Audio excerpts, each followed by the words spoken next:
시청자 여러분 안녕하십니까? 오늘 영상에서는 JTBC와 불꽃야구 사이에서 벌어진 예측, 불가한 충돌, 그리고 그 속에서 드러난 권력의 균열을 깊숙이 파고들 것입니다. 단순한 프로그램 경쟁이 아니라 콘텐츠 생태계 전체를 뒤흔든 사건의 본질을 지금부터 낱낱이 보여드리겠습니다. 2025년 12월 미디어 업계는 누구도 예상하지 못한 장면을 목격했습니다.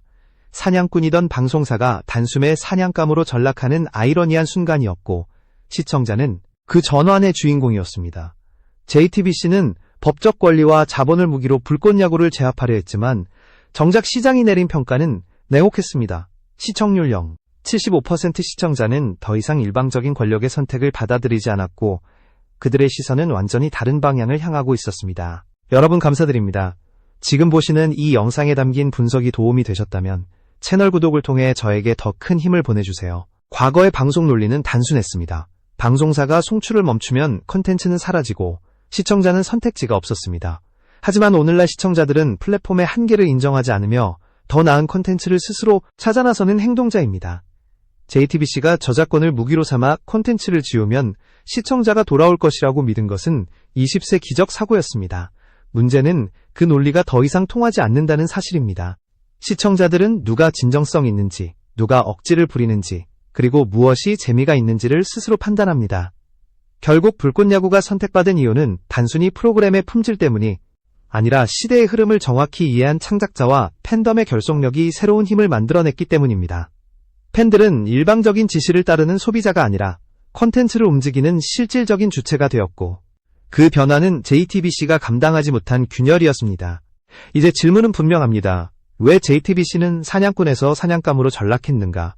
그리고 이 사건이 한국 미디어 구조 전체에 어떤 균열을 남겼는가? 다음 부분에서 이 드라마틱한 전환의 핵심 원인을 집요하게 파헤쳐 보겠습니다. JTBC가 맞이한 붕괴의 서막은 단순한 전략 실패가 아니었습니다. 그들의 사고방식이 시대의 흐름과 완전히 어긋나 있었기 때문입니다. 시청자는 과거처럼 수동적인 존재가 아니며 플랫폼은 더 이상 권력을 보호해주는 울타리가 아니었습니다. 이 부조화가 결국 0, 75%라는 잔혹한 숫자로 돌아왔습니다. 첫 번째 원인은 시청자에 대한 오판이었습니다. JTBC는 저작권 신고라는 전통적 무기를 사용하면 시청자들이 콘텐츠를 잃고 불가피하게 자신들에게 돌아올 것이라고 믿었습니다. 하지만 오늘날 시청자들은 플랫폼의 제약을 능가하는 속도로 움직이며 원하는 콘텐츠를 다시 찾아 확산시키는 능동적 주체였습니다. 방송사가 콘텐츠를 막으면 오히려 팬덤의 결속력이 강화되는 역효과가 발생했습니다. 이는 JTBC가 가장 간과한 지점이었습니다. 두 번째 원인은 콘텐츠 본질에 대한 이해 부족이었습니다. 불꽃야구는 단순한 예능이 아니라 팬들과 창작자가 함께 만들어가는 참여형 서사였습니다. 시청자들은 단순히 화면을 보는 존재가 아니라 이야기의 일부로 움직였고 그 연결감이 새로운 생명력을 만들었습니다. 반면 JTBC는 여전히 일방향 송출 중심의 구시대적 구조에 머물렀습니다. 시청자는 더 이상 과거의 방식에 공감하지 않았고 그 괴리가 누적되며 시장은 점점 JTBC를 외면하기 시작했습니다. 세 번째 원인은 변화에 대한 대응력 부재였습니다. 불꽃야구가 플랫폼 독립과 새로운 기술을 기반으로 팬덤과의 연결을 강화하고 있을 때 JTBC는 여전히 자신들의 브랜드와 기존 영향력이 모든 상황을 지배할 것이라 믿었습니다. 그러나 오늘날 영향력은 규모가 아니라 신뢰에서 나오며 팬덤의 선택은 시장의 방향을 결정합니다. JTBC는 권력 중심의 판단에 머물렀고 그 결과 변화의 흐름을 완전히 놓쳐버렸습니다. 이 세 가지 축이 동시에 무너진 순간 JTBC는 자신들이 쫓던 사냥감에게 역으로 포위당했습니다. 이는 개별 프로그램의 실패가 아니라 콘텐츠 생태계를 바라보는 관점 전체가 뒤집힌 사건이었습니다. 그리고 그 균열의 시작점에는 장시원 PD가 구축한 새로운 미디어 문법이 뚜렷이 자리하고 있었습니다. 다음 부분에서는 그가 어떻게 시대의 흐름을 정확히 읽고 완전히 다른 차원의 전략을 펼쳤는지 집중적으로 분석해 보겠습니다. 장시원 PD가 선택한 길은 기존 방송사들이 상상조차 하지 못한 방향이었습니다. 그는 유튜브 의존 구조에서 벗어나야만 창작자의 생존이 가능하다는 점을 명확히 이해하고 있었습니다. JTBC가 저작권이라는 무기로 공격해올 때 그는 대응이 아니라 구조 자체를 바꾸는 정면 돌파를 선택했습니다. 이것이 바로 디지털 본진 구축 전략의 핵심이었습니다. 그가 처음 직면한 문제는 남의 땅에서 장사하는 구조였습니다. 유튜브는 강력한 플랫폼이지만 그만큼 불안정한 환경이기도 했습니다. 대형 방송사가 마음만 먹으면 저작권 신고를 통해 콘텐츠를 순식간에 지울 수 있었고 창작자는 언제든 타격을 받을 수밖에 없는 위치에 놓여 있었습니다. 장 PD는 이 구조를 약점이 아니라 바꿔야 하는 전제 조건으로 봤습니다. 그가 내린 결론은 명확했습니다. 콘텐츠의 주권을 되찾는 것, 이 목표를 위해서는 남의 플랫폼이 아니라 자신만의 디지털 영토가 필요했습니다. 그가 선택한 해법은 KT의 고성능 실시간 솔루션을 기반으로 한 자체 플랫폼 구축이었습니다. 이 인프라는 수십만 명이 동시에 접속해도 흔들리지 않는 수준의 기술력을 갖추고 있었으며 기존 플랫폼의 제약을 완전히 벗어난 새로운 무대였습니다. 이제 더 이상 유튜브가 아니더라도 그들은 자신들의 집에서 방송을 송출하고 팬들과 소통하며 어떤 외부 간섭도 받지 않는 독립 생태계를 운영할 수 있었습니다.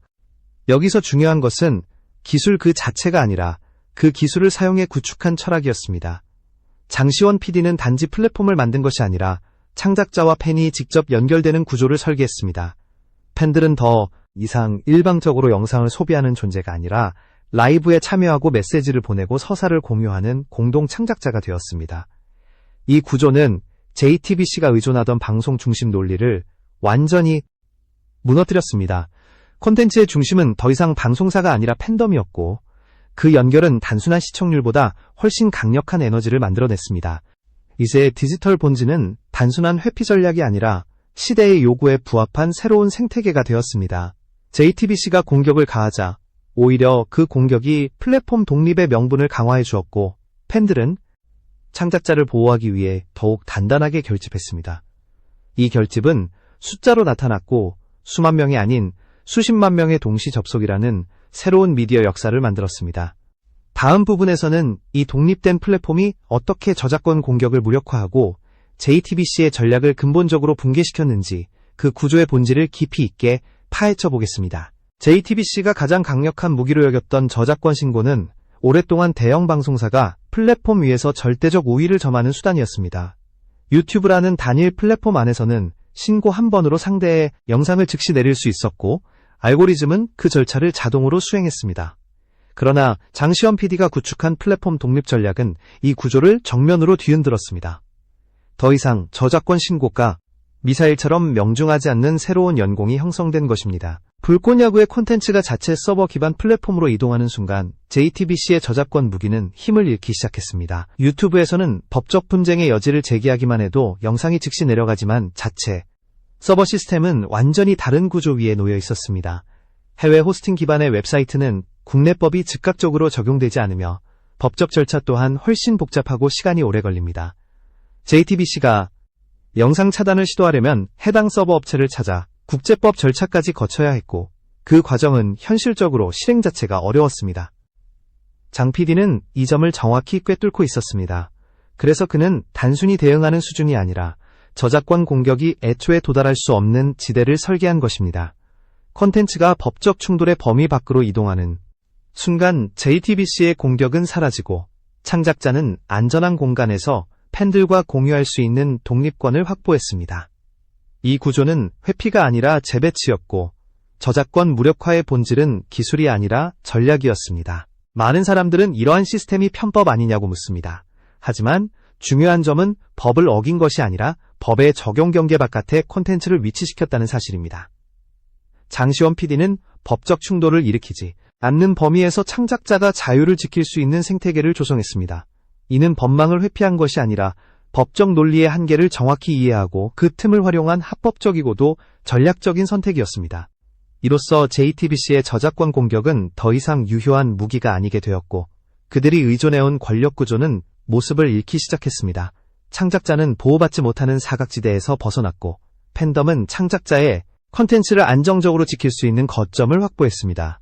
이 변화의 핵심에는 권력의 도달 범위를 벗어나 창작자 중심의 질서를 세운 장시원 PD의 전략적 시야가 자리하고 있었습니다.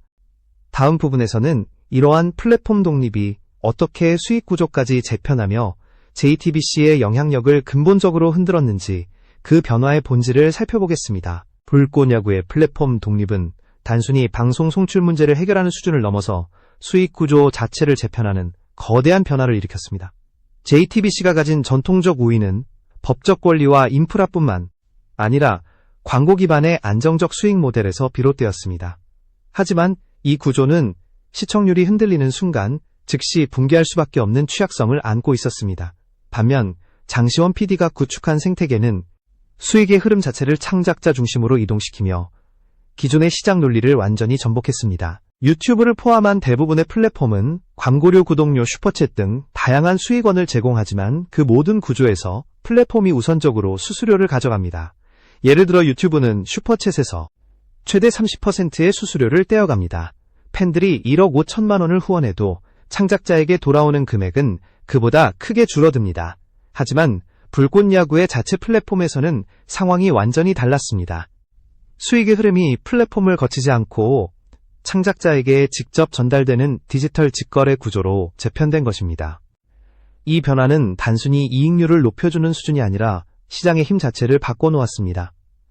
JTBC가 요구한 손해배상액 1억 원조차도 팬덤의 결집만으로 즉시 상쇄할 수 있는 현실적 힘이 생겼다는 의미입니다. 즉, 법적 분쟁에서는 JTBC가 우위일지 몰라도 시장에서는 팬들의 후원력과 참여도가 새로운 권력이 되었습니다. 창작자는 더 이상 거대 플랫폼이나 방송사의 눈치를 보지 않고 스스로의 생태계를 운영할 수 있는 위치에 올라섰습니다. 또한 이 구조는 장기적인 성장성에서도 JTBC를 넘어섰습니다. 불꽃야구는 콘텐츠를 생산할수록 팬들과의 연결이 강화되고 그 연결이 다시 후원으로 이어지는 선순환 구조를 만들었습니다. 반면 JTBC는 시청률 하락과 광고 축소로 인해 유지 비용만 증가하는 악순환에 빠졌습니다. 고비용 제작 인력 장비, 법적 비용까지 더해지며 프로그램 유지의 경제성이 붕괴했습니다.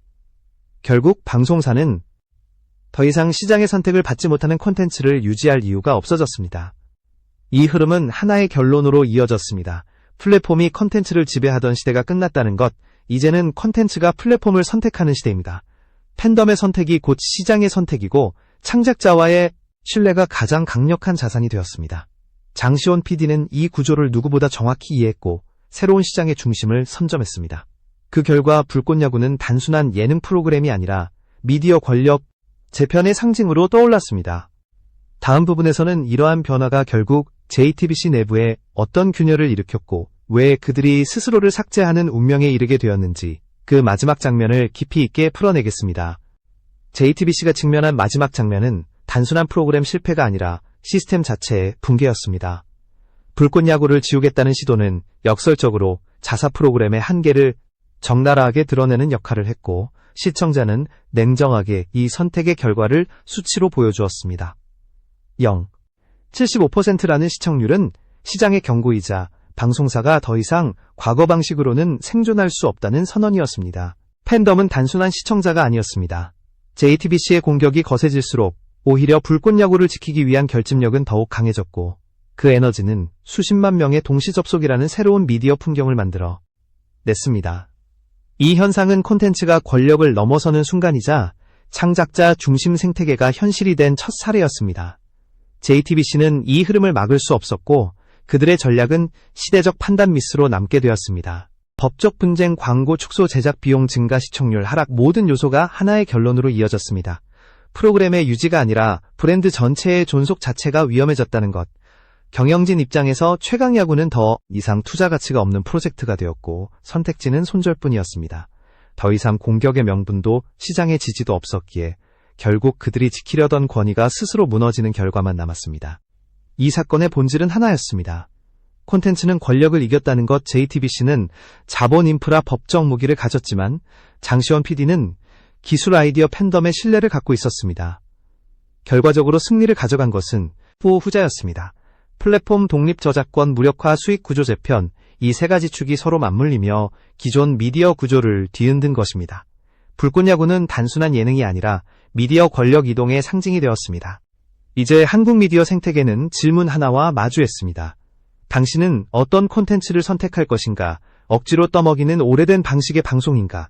아니면 함께 만들어가며 연결되는 새로운 서사인가? 선택은 이미 시작되었습니다. 그리고 이 선택은 단순한 취향이 아니라 시장의 방향을 결정하는 투표가 되었습니다.